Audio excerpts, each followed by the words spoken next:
So, USLADA, so thanks very much for the invitation today here. First of all, we wanted to know a little bit about your journey as an artist, as the figure USLADA. So where did it come from? What is the origin of this project?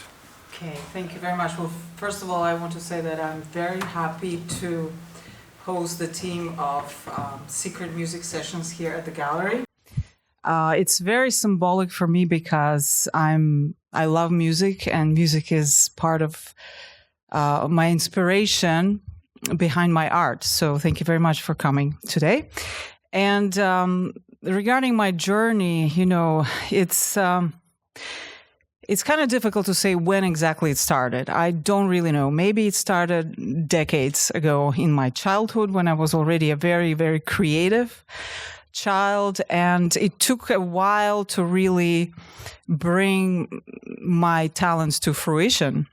So I would say that I went on a professional path 13 years ago, and actually I started painting in this region where we are now, and so I guess this also has a lot of symbolism, and this is why I also decided to open a gallery here.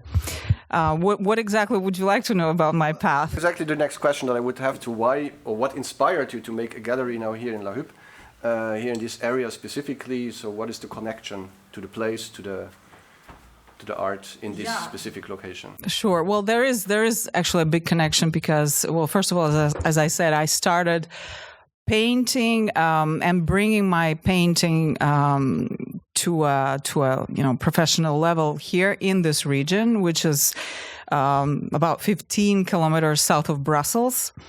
And one of the places that have always inspired me throughout this journey has been this park near the Château de LaHulpe, which is right here, 3 minutes drive. It is a vast nature resort with a lot of rare trees. So, you know, when you create art, you need also some time away from art because you need to continue inspiring yourself. And this is the place where I went to very frequently to seek my inspiration. So it is a very artistic place, I feel, this whole region. So would you then also say that nature, or what are your major influences? So the place, but what other elements influence your arts? We see a lot of nature elements, a lot of universe kind of things. So what elements influence you? A lot. It's a very rich. I think I have a very rich palette, and also a very a big variety of sources that influence me, that inspire me. It's difficult to point out only one. But, you know, when you see nature in my paintings, it doesn't necessarily mean that this is direct representation of nature. It actually, I use symbols of nature, archetypes, to convey a message that is much more deep. So everything that you see in my paintings consists of symbols.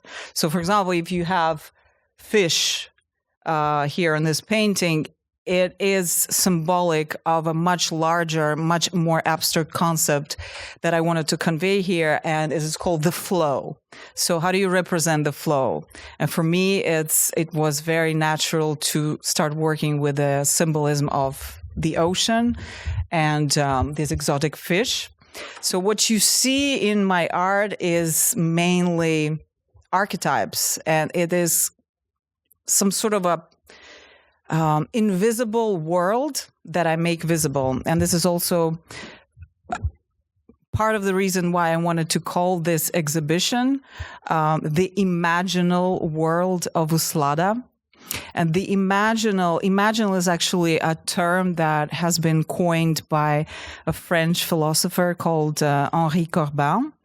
And imaginal is a very interesting philosophical term, which actually means that this is something different, something opposite from imaginary. So in other words, I don't really just work from my imagination. I don't just, sit and imagine all this scenery.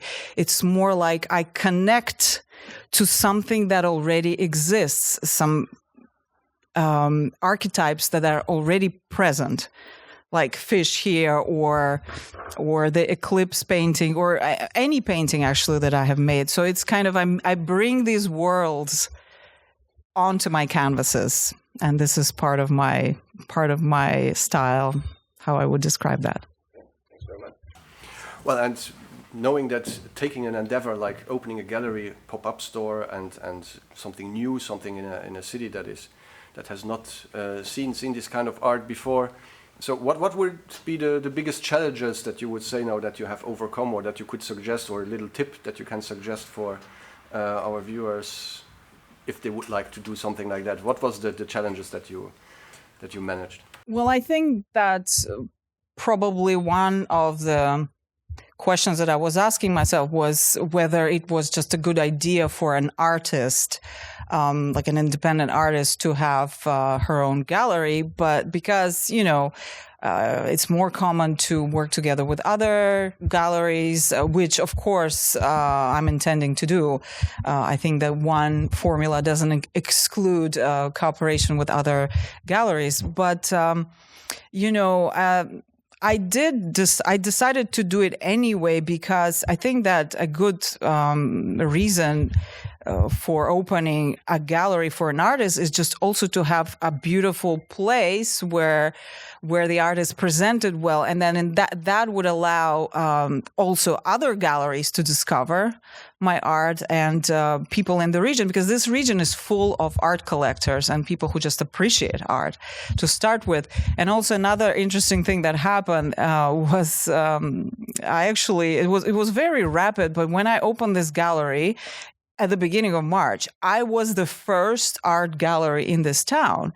And then over 4 months, there have been 3 more artist-owned galleries opening. Actually, there were, all these places for rent, and then all of a sudden, the municipality comes to me here and they say, "Can you imagine? There are 3 other artists who just opened their studios or their showrooms, their galleries, and actually we're transforming this town into an artist's town, artist village." So that was a very interesting kind of fallout. You mentioned it, the putting the place nicely, and it's a very nicely set up gallery. So is also your website. So it's very attractive, very a lot of inspiration that you can read into your art that you explain. How do you see the connection between the digital world and going to a place like a gallery today? Is it a threat for you? Do you see it as an opportunity? What is? It's a huge opportunity, and I think both have to coexist. It's both elements are important to develop, I think, for every artist here. Having this physical place have also raised my activity online. It simply allowed me to craft more stories about my art. And even though this is a very local activity, or it was thought of as a project on a local, regional level, in the end, what happened, because I started getting noticed online, there was a lot of interest towards my art happening very, very far from where I am. And so there was also a review, a very interesting, beautiful review about this exhibition published on a global art platform called .art. So it's art.art. And so it's basically, a physical presence at a gallery also reflects itself in the digital space. So, we're coming to the end of the interview. So the last question would be a little bit, what are your future plans? You say it's a pop-up store, so there is a foreseeable end to this specific project. So what are your future goals? Well, yes, indeed. This gallery will be closed in this location at the end of June. It's possible that I will open it in other locations, hopefully maybe also in other countries. But so my immediate goal will be to travel, take some time for about a month, and also to focus on expanding my art internationally. And for example, I'm now busy looking for people who could help me move to other continents, with my art. And it would be great to find an agent or a person who is working as part of a small team with me to make this project forward. Well, thanks very much for the interview. Thanks very much for having us. Wish you good luck for the rest of the time that the gallery is open. And let's continue the party. Thanks, USLADA. Thank you very much.